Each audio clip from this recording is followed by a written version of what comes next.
Muy buenos días, bienvenidos a este espacio del Instituto Bíblico El Olivo. Qué alegre poder comenzar el año, pues estudiando la palabra del Señor. Le doy la más cordial bienvenida y le agradezco mucho que se esté ya conectando a quien ya está con nosotros y a todos ustedes que nos verán en diferido, pues también un abrazo desde Guatemala hasta el mundo. Muchísimas gracias por estar pues ya con nosotros y desde el lugar en donde usted nos vea. Tenemos amigos en Israel, tenemos amigos en España, tenemos amigos en Chile, Perú, Estados Unidos, México, por supuesto en Centroamérica, Guatemala, Perú y bueno, no quiero dejar fuera ningún país, pero todos son muy bienvenidos. Saben que este espacio es un espacio donde compartimos las buenas nuevas de la palabra, por supuesto, desde el punto de vista teológico del estudio metatextual, esto quiere decir del contexto, y su contexto real es el contexto hebreo. Así que, pues, vamos a dar inicio. Bienvenido, Jorge Argueta. Muchas gracias por estar con nosotros ya desde buena hora. Muchísimas gracias. Saludos, Jorge. Pues bien, usted recordará que el año pasado hicimos un recorrido enorme por todas las escrituras, tratando de dar esa interpretación correcta y adecuada, esa hermenéutica y esa exégesis bíblica, como le decía hace un momento, desde el contexto apropiado. Este es, por supuesto, el contexto bíblico hebreo. Tal es el caso que la Biblia fue escrita por personas del pueblo hebreo. Las conocemos en estos tiempos como judíos, aunque sabemos que esta connotación es un poco errónea, porque no se trata solamente de aquellos descendientes de Judá, ni tampoco de aquellos que vivían únicamente en Jerusalén. Así que hacemos extensivo el vocablo y nos pasamos al término hebreo. Eva Pérez, saludos y bienvenida. Muchas gracias, Eva, por siempre estar pendiente de nuestros estudios. Un abrazo muy fuerte y bendiciones para ti también. Pues bien, les decía que entonces, teniendo en cuenta esto, debíamos ponernos en ese contexto geográfico, en el contexto histórico, político, cultural, en cada una de estas facetas que le da este sabor importante a las escrituras. Y si usted pues no ha tenido la oportunidad de estar con nosotros desde el principio de nuestro estudio, pues podrá retroceder en nuestros videos e irse a los primeros, en donde hicimos precisamente un estudio basados en el método inductivo, método al cual utilizamos, y déjeme contarle que además es una de las formas de la metodología hebrea, de lo general a lo particular y de lo particular a lo general, para encontrar estas verdades. ¿Sabe cuando uno estudia utilizando esta metodología? Aquí en Guatemala decimos un dicho, no sé si sea común para todos los países, pero decimos que no nos pueden dar atol con el dedo. Esto quiere decir que realmente el que estudia de esta manera sabe exactamente qué es lo que dicen las escrituras, porque no se lo contaron, sino que lo encontró de su propia cuenta. Y eso es precisamente lo que nosotros deseamos formar en usted. No solamente personas que nos escuchen a nosotros, sino quienes puedan deleitarse del estudio de la palabra, porque tienen la formación y las herramientas necesarias para poder hacerlo. Así, aprovecho de una vez a invitarlo a usted que estudie con nosotros la licenciatura y la maestría desde el contexto hebreo. La licenciatura y la maestría teológicas, por supuesto, ambas desde el contexto hebreo. Y además tenemos un novedoso cierre de pensum para todas aquellas personas que por una u otra razón dejaron de estudiar sistemáticamente y pues tienen experiencia comprobable, tienen algunos créditos, y nosotros gustosamente queremos acogerlos y ayudarles a cerrar esa etapa de su vida que es tan importante y poderlos titular. Así que si usted está interesado en cualquiera de los casos, por favor escríbame, ya sea inbox o también como comentario en este muro, que gustosamente le contestaremos. Pues bien, recuérdese usted, y no me dejará mentir, que si usted nos ha acompañado y ha estudiado de esta manera, acompañados de la lingüística, acompañados de la filología, acompañados de todas las ciencias bíblicas que acuerpan el estudio sistemático, el estudio científico de la Biblia, se convierte en un universo verdaderamente hermoso. Lo hemos abordado incluso desde las matemáticas, desde la geometría, desde la aritmética, Es una cosa verdaderamente que no tiene comparación. Miriam Tapia, bienvenida también. Qué gozo que estés con nosotros. Muy bienvenida a este tu espacio. Así pues, entonces, déjeme contarle que ya llevamos, pues casi, que le diría, año y medio, 2 años de estar estudiando este hermoso libro de la revelación del Mesías, de Jesucristo. Y es así como el día de hoy me voy a permitir hacer un breve resumen acerca de todo lo que hemos estado estudiando para que las personas que no han tenido la oportunidad de estar con nosotros puedan pues sumergirse en todo lo que nosotros hemos ido descubriendo en estas hermosas escrituras y pueden encontrarle sentido a lo que seguiremos platicando. Nosotros en nuestro estudio sistemático pues ya hemos estudiado hasta el capítulo 5 y 6, pero déjeme contarle que estamos a punto de descubrir. Ahí está, menos mal no regresó al internet. Mil disculpas por esa falta de conexión. Pues le decía que nosotros hemos ido descubriendo una serie de factores que le dan riqueza a este hermoso libro y pues hemos hecho un paseo por todas las escrituras porque déjeme contarle que para poder estudiar Apocalipsis debemos de tener un amplio conocimiento de toda la Biblia, pues es así como Apocalipsis. Muy bien, espero. Por favor, confírmeme si está recibiendo mi señal, porque tenemos un grave problema aquí de transmisión gracias a la señal. Espero que me estén viendo. Muchas gracias por la confirmación. Muchas gracias. Muy bien, pues les decía, muchas gracias Titi Fonsea por estar con nosotros y Ani Muñoz, bienvenida. Qué alegre que estén ya con nosotros. Mil disculpas nuevamente por los cortes de transmisión, pero ya es una cuestión pues que no podemos hacer absolutamente nada. Así que continuamos. Pues le decía que cuando nosotros empezamos nuestro estudio, hicimos toda un ejercicio exegético gracias al uso del método inductivo. Este método nos ofrece ir de lo general a lo específico y poder encontrar. Muy bien, regresamos. Qué pena, pero continuamos. Así, ya cuesta tanto seguir el orden de las ideas, pero muchísimas gracias por haberse quedado aún a pesar de los cortes. Leonardo, bienvenido. Y continuamos entonces, y yo le explicaba a usted que es tan enriquecedor poder partir de la utilización del método inductivo para cuando nosotros empezamos el estudio metatextual de los textos, valga la redundancia. Y la razón es porque hacemos una observación panorámica general de estos y luego nos vamos concentrando poco a poco en lo que van diciendo los textos hasta llegar a los mensajes más pequeños o escondidos que encontramos en ellos. ¿De qué manera? Pues lo hacemos utilizando diferentes herramientas. Miriam Tapia, sí, se corta la transmisión, mil disculpas, estamos utilizando tanto el Wi-Fi como también los datos propios, pero en ambos casos se pierde la conexión. Hay muy mala señal de las redes en internet, así que mil disculpas por eso, yo les suplico y con mil disculpas por delante, pero continuaremos nuestra transmisión. Así que muchas gracias. Un saludo, Leonardo, muchas gracias. Pues bien, entonces nosotros utilizamos algunos textos que nos dan el apoyo para el estudio bíblico inductivo y es así como hacemos esta exégesis basándonos, claro, primero en la observación general para llegar luego hasta la específica.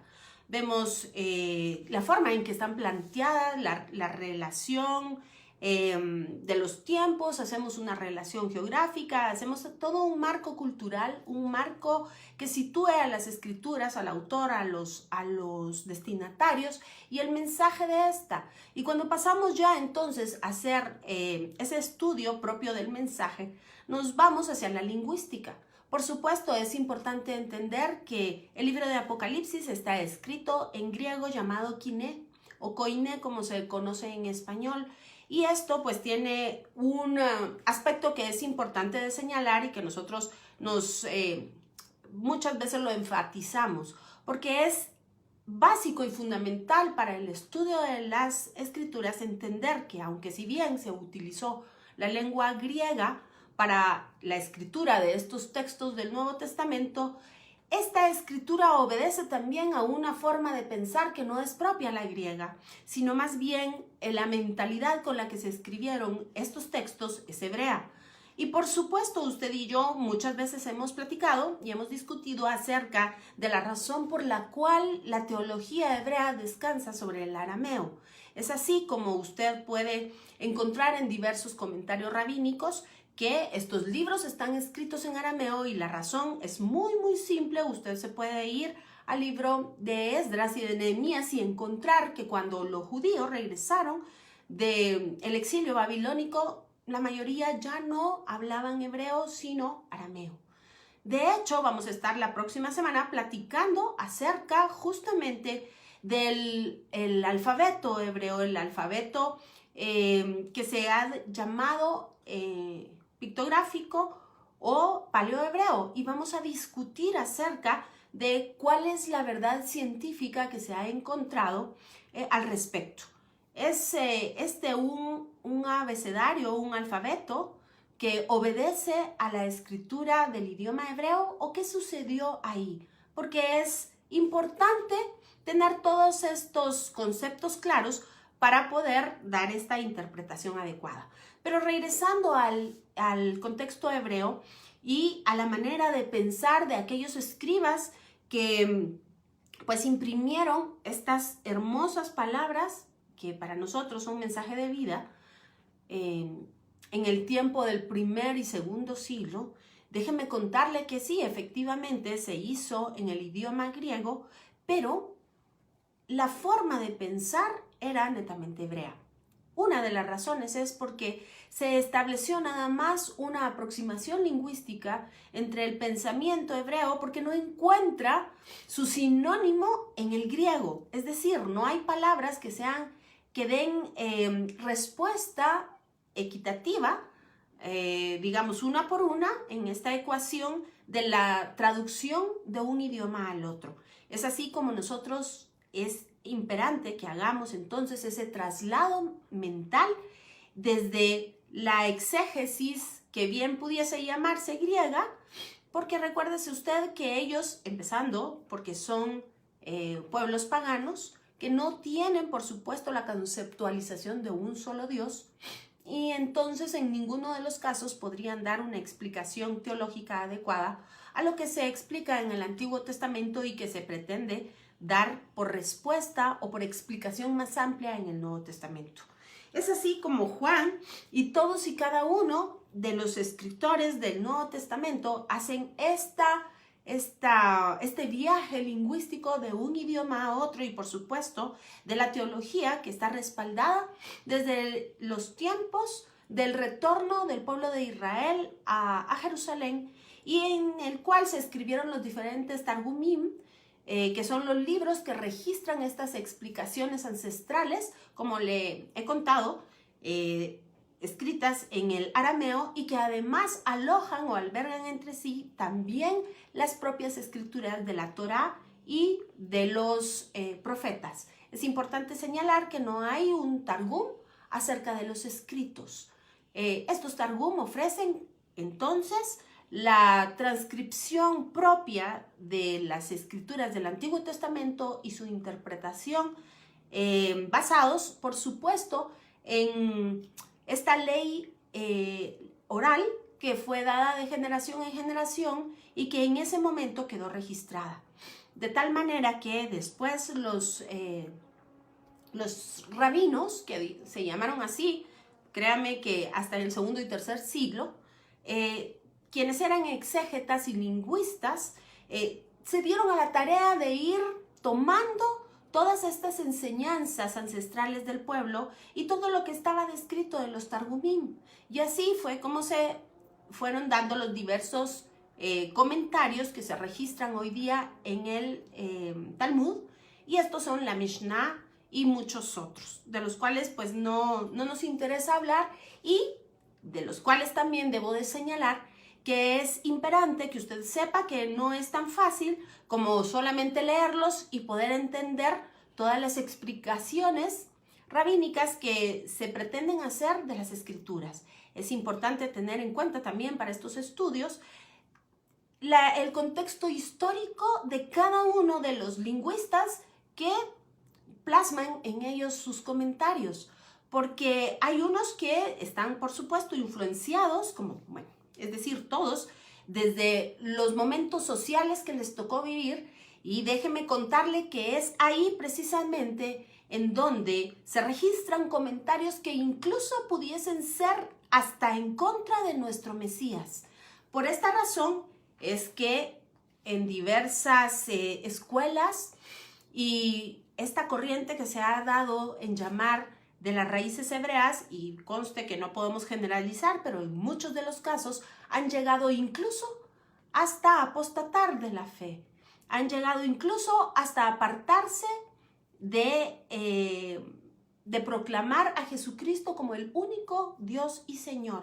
Así que créanme que no es cosa de juego el meterse a escarbar en estas escrituras que, por supuesto, pueden ser muy enriquecedoras sabiéndolas utilizar.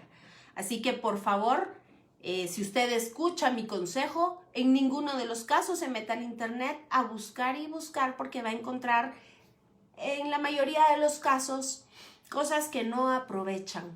Así que, por favor, ponga mucha atención a este llamado, porque verdaderamente lo hacemos con la mejor de las intenciones. No sea que se desvíe, dice Pedro. No sea que seamos arrastrados por vientos de doctrina.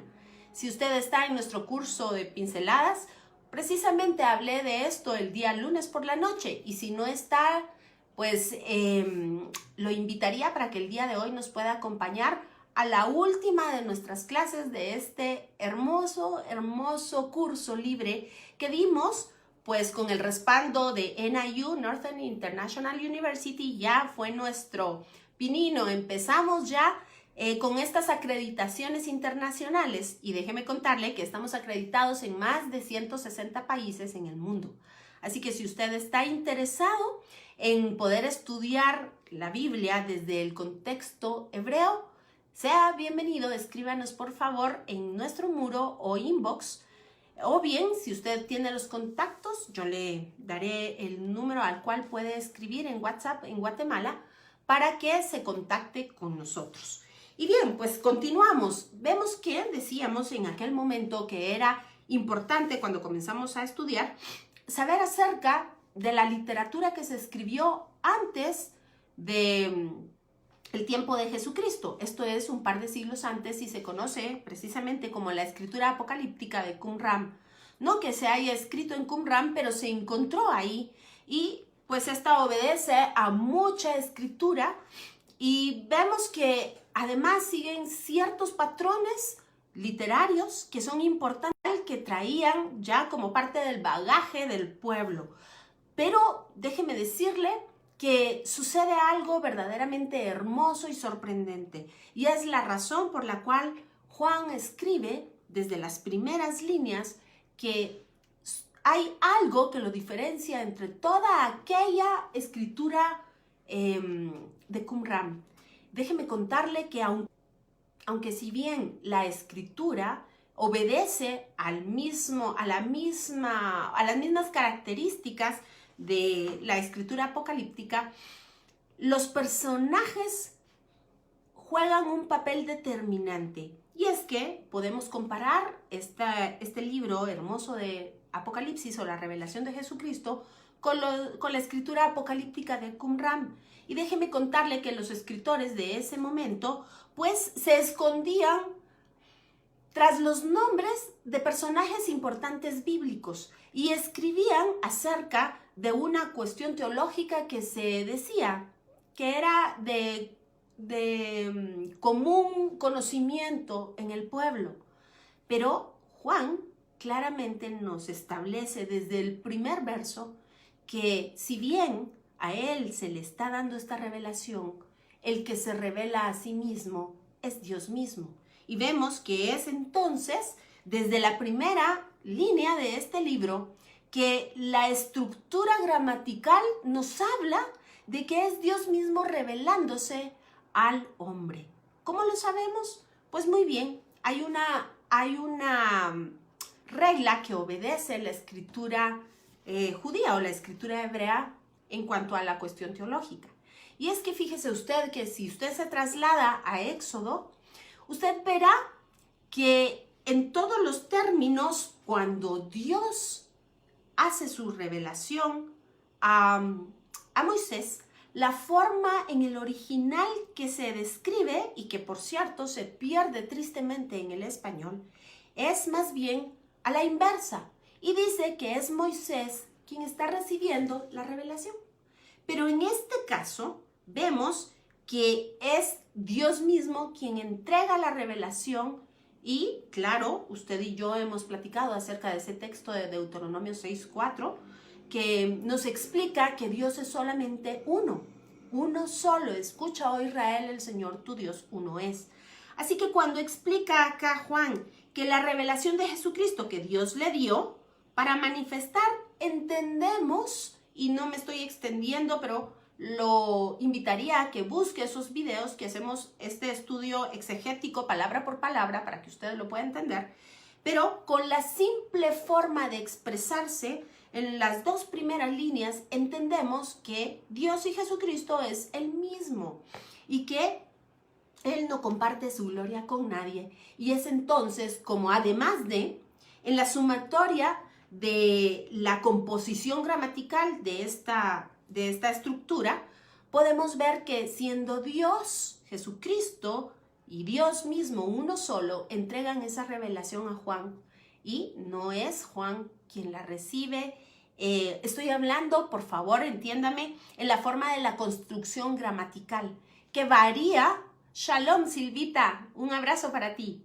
Que varía de la forma gramatical que está construido el texto en Éxodo. Así que vemos aquí que es Dios mismo quien se está revelando al hombre.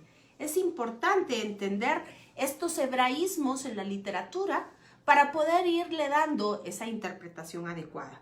Así que si seguimos caminando, porque el tiempo nos avanza, déjeme contarle que, por supuesto, se nos explica que Juan está recibiendo esta revelación y que hay una razón por la cual Dios está revelando a sí mismo y las cosas que deben suceder pronto. Este es otro hebraísmo que hemos platicado muchísimas veces y no quiere decir en brevedad de tiempo, sino quiere decir que estas cosas están establecidas y no variará, se darán tal y como Dios dijo que se darían en el tiempo, en el olam de Dios, es decir, en esos tiempos escondidos que solo Él conoce.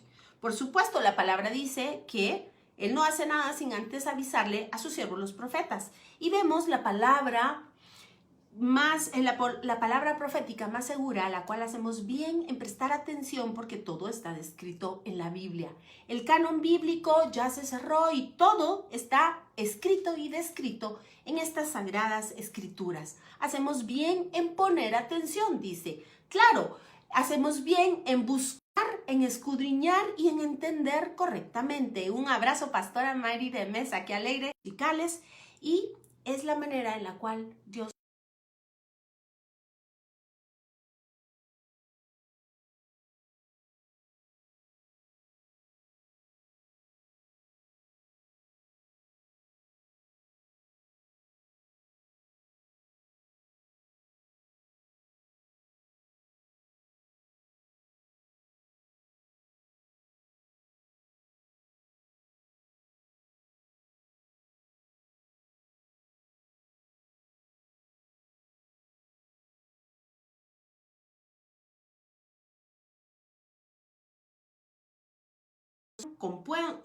componen estos siguientes versos, todo aquello que tiene que ver con la interpretación de los atributos del único y verdadero Dios, que por supuesto después los estudiaremos a profundidad en los capítulos 4 y 5, pero que nos hace una alusión a lo que está descrito por el profeta Daniel, incluso por... Muy bien. Siento mucho quienes nos dejaron por este problema de transmisión. Espero que puedan luego conectarse. Pero continuamos aquí para quienes están con nosotros. Muy bien, pues le decía que es hermoso poder contemplar, muchísimas gracias, es hermoso poder contemplar cómo la Biblia misma se interpreta así. No necesitamos más interpretaciones lejos de lo que está acá. Por eso yo siempre le digo, ¿para qué va a irse a leer otros textos? Que si el Talmud, que si el Zohar, que pues eso en su momento es útil, es conveniente, sabiéndolo utilizar.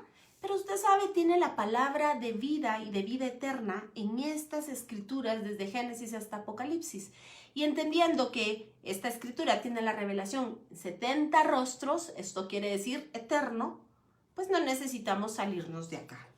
Muy bien, luego podemos entonces doblar la página y encontrarnos con el capítulo 2 de Apocalipsis. Es aquí cuando se nos enumeran 7 iglesias que por supuesto son un breve resumen de lo que ha sido la iglesia en todos los tiempos. Si bien estas tenían una ubicación geográfica y tenían ciertas características propias y existieron por supuesto en estos tiempos, en los tiempos de Juan, de Jesucristo, del primer siglo, es importante entender que la connotación de estas descripciones van mucho más allá. Y un anuncio, esté pendiente por favor de nosotros y déjeme contarle que tendremos, con el favor del Señor, y si esta situación del coronavirus no lo permite, tendremos un diplomado acerca de estas iglesias y lo cerraremos con un viaje a Turquía y las iremos a conocer. Así que por favor, esté pendiente. Le vamos a proponer que usted sea parte de un club al que llamaremos Club Torah y que tendrá muchísimos beneficios en todos y cada uno de nuestros cursos libres, diplomados en la carrera y en todas las actividades extracurriculares que haremos, ya sean viajes, ya sean foros, etcétera, etcétera. Así que tenemos muchísimo este año que ofrecerle y esperamos que usted se sume a nuestros estudios y a todas nuestras actividades porque queremos acercar el estudio teológico a la vida cotidiana y práctica y es más, vamos a hacerlo así desde las distintas profesiones. Así que la invitación está hecha para que por favor se mantenga pendiente y expectante porque créanme que las actividades estarán verdaderamente increíbles. Y continuando, 7 son entonces las iglesias descritas en este libro y estas son Éfeso, la primera, segunda Esmirna, Pérgamo, Teatira, Sardis, Filadelfia y la Odisea. Todas y cada una reflejan algunos de los aspectos de la iglesia desde la antigüedad hasta el día de hoy. Y por supuesto, tanta es la misericordia de nuestro Señor Jesucristo que nos señala esto con un único fin, el del arrepentimiento. Es por esto que también la historia en estos tiempos no ha cambiado. Debemos predicar arrepentimiento. Gaby Jiménez Florian, espero que estés ya totalmente recuperada. Un abrazo, shalom para ti. Y pues bien, es importante entender entonces que estas iglesias son el reflejo de nosotros mismos. Y es aquí donde Jesucristo nos habla para que nos arrepintamos. Hemos hecho un viaje en cada una de ellas y hemos visto ese contexto cultural, histórico, que verdaderamente es enriquecedor. Y déjeme contarle que, por supuesto, esto debe de tener una connotación profética también. Y que, ¿sabe? En definitiva, estamos viendo ya, como lo hemos señalado, cumplirse la cuestión de la apostasía, la cuestión del alejamiento de la palabra, la cuestión de aquellos que están infiltrados y no son parte de la iglesia. En fin, vamos a hablar de las falsas doctrinas, los vientos de doctrinas. Bueno, hay tanto que decir y además también se hace una explicación acerca de la iglesia ideal, aquella que ha sido lavada con la sangre del Cordero y que ha sido hecha nueva y vestida y engalanada para su Mesías. Así que, por favor, esté pendiente de este diplomado acerca de estas iglesias basado Le pido 1000 disculpas por estos accidentes en la transmisión, mil disculpas. Pero le decía que por favor esté pendiente de este diplomado que será verdaderamente enriquecedor. Estará, por supuesto, avalado y acreditado por la universidad. Tendrán créditos a nivel académico, pero la gran sorpresa es que haremos al finalizar este diplomado un viaje precisamente a Turquía para conocer las ruinas y el lugar en donde se desarrolló toda esta historia, para que podamos sentir y hacer práctico nuestro estudio teológico. Así que además de esto tendremos unos viajes más con distintas connotaciones y distintos estudios a los cuales está usted cordialmente invitado, y se lo cuento desde ahora porque pronto haremos el anuncio, y si usted quiere ya ser previsor y empezar a pagar y a apartar su cupo, porque esta invitación se hará, créame que a lo largo y ancho de todos nuestros estudiantes en América Latina. Así que no dudamos que vamos a tener un grupo muy bonito y selecto para podernos ir a degustar y gozar en las escrituras, en el lugar en donde éstas se desarrollaron. Pues bien, continuamos entonces, y ya hemos pasado en el capítulo 2 y 3, que habla precisamente de estas iglesias que le he descrito, y luego entramos a uno de los temas que, déjeme contarle, es de mis preferidos. Esto es la adoración celestial. Esto es el trono de Dios, la descripción de ese trono. Mire, qué privilegio el de Juan cuando le dice el ángel, sube y mira. Qué cosa más hermosa. De la misma manera en la cual pudieron contemplar este trono Isaías y Ezequiel, y nos lo dejaron por escrito para que nosotros pudiésemos entrar al lugar mismo de la adoración celestial, lo hace Juan en los capítulos 4 y 5. Y vemos ahí que la descripción hermosa, pues, está en cuanto al cordero y el león. Pero es que en el capítulo 1 acabamos de estudiar al anciano de días y al Hijo del Hombre. Y entendemos entonces que todas estas descripciones son y obedecen a una sola persona, al Rey de Reyes y Señor de Señores, al único Dios, al único Señor, al único Rey, Yahoshua HaMashiach, Jesucristo nuestro Dios. Si usted no ha visto estos videos, lo exhorto a que los vea porque son realmente un regalo de Dios. Déjeme contarle que por muchos años yo estuve investigando acerca de qué quería decir esta revelación de rueda sobre rueda, qué pasaba con los seres vivientes, cuál era la verdadera interpretación, porque pues si nosotros lo abordamos desde nuestra mentalidad occidental, créame que quedamos muy lejos de la correcta interpretación de estas escrituras. Y pues gracias a un catedrático de la Universidad Hebrea de Jerusalén, quien es doctor en lenguas semíticas y que tiene acceso a todos estos escritos ancestrales de la palabra, que aunque si bien algunos de ellos pues están al alcance de quien los quiera tener, pues es un poco dificultoso poder tener la interpretación correcta, siquiera poderlos entender, porque están escritos en hebreo antiguo y en arameo antiguo. Así que pues se nos hace prácticamente imposible. Pero el doctor Rodríguez, de manera tan amplia y abierta, nos dio una clase tal cual al respecto. Y esto, lo único que yo hice fue trasladarle a usted toda esta revelación hermosa que con toda seguridad puedo decirle, no puede usted encontrarla en español por ningún lado. Así que si usted quiere entrar a la misma presencia del trono de Dios, vea esos videos acerca de la teología de la Merkabah, que nos da una interpretación adecuada acerca de la lingüística, los hebraísmos, acerca de la culturalidad y aquel tesoro que alberga el pueblo hebreo de generación en generación y que va dando la interpretación, esa exégesis y esa hermenéutica que nosotros estamos tan anhelantes de descubrir. Y bien, luego continuamos Después de esta revelación de las chispas, del arco iris, del embaldosado, del trono de Dios, de la diestra de la majestad en las alturas, del cordero como inmolado, del león de la tribu de Judá, de la melena de fuego. Bueno, es una cosa verdaderamente impresionante.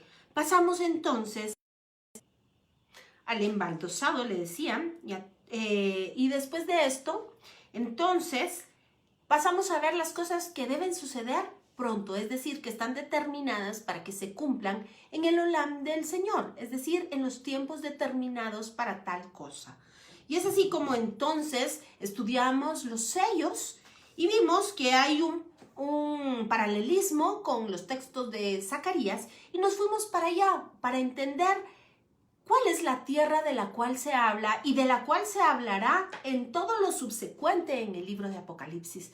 ¿Por qué debemos entender que se refiere propiamente al lugar geográfico de Israel? Hay puntos teológicos determinantes que lo señalan. ¿Por qué debemos entender que la Biblia y el libro de Apocalipsis se basan en una cuestión histórica primeramente para luego enfocarse a lo que sucederá? La Biblia, Juan hace un fundamento, establece un fundamento histórico de lo sucedido para el pueblo de Israel y fue así que determinamos que representa cada uno de los caballos y los jinetes que aquí están descritos.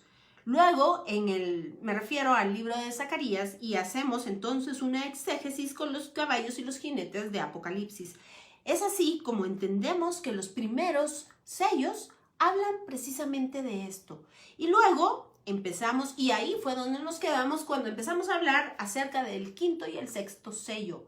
Las cosas que deben suceder pronto, porque usted recordará que hemos utilizado una expresión que es vital y es importante. Y si usted nos acompaña también en el estudio del libro de Hebreos, ahí está determinado. Y esto se refiere a los últimos tiempos, el Aharei Hayamim.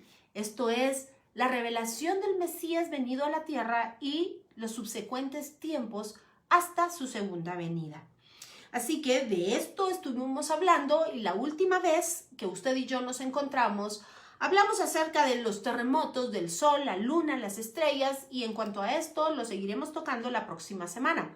Nos iremos un poquito más profundo. ¿Y qué quiere decir toda esta revelación acerca de los astros? ¿Será una cuestión propiamente literal? ¿Tendrá otro nivel de interpretación? ¿A qué se refiere? Y lo abordaremos también desde la carta a los Hebreos. Posteriormente, se nos habla en el capítulo 7 de los 144,000 sellados. Y aquí descubriremos un hebraísmo, que nos dará una explicación importante e interesante con relación a este número. Y usted descubrirá cosas muy, muy interesantes, valga la redundancia, pero le dará a usted un panorama o un horizonte de interpretación basado, por supuesto, en el Antiguo Testamento y lo traeremos a colación al Nuevo para saber qué quiere decir y nos apoyaremos, por supuesto, en un comentario talmúdico al respecto. Así que, por mi parte, yo me voy despidiendo. Le pido nuevamente 1000 disculpas por todas esas interrupciones, estos problemas de conexión, pero créame que hemos tratado de solucionarlo de todas maneras y pues siempre nos falla. Pero muchísimas gracias por haberse quedado en conexión con nosotros. Lo esperamos la próxima semana y solo quiero saludar a Joby Isma, que siempre nos acompaña. Muchas gracias por haber llegado. Y déjeme decirle que tenemos verdaderamente cosas de mucha, ¿qué le puedo decir yo? Que producen en nosotros. Y me despido muy cordialmente antes que se me vuelva a ir la señal. Que el Señor le bendiga, que el Señor le guarde en todos sus caminos, que haga resplandecer su rostro sobre usted, que alce su rostro sobre usted y que lo vea con agrado y que ponga en usted mucha paz y mucho deseo de seguir estudiando las Escrituras. Porque ciertamente, como dice Juan 5:39, vosotros escudriñáis las Escrituras, dice el Señor Jesucristo, porque os parece que en ellas está la vida eterna. Y es que todas ellas hablan de mí. Así que un abrazo fuerte, lo esperamos, por favor, sigan conectados.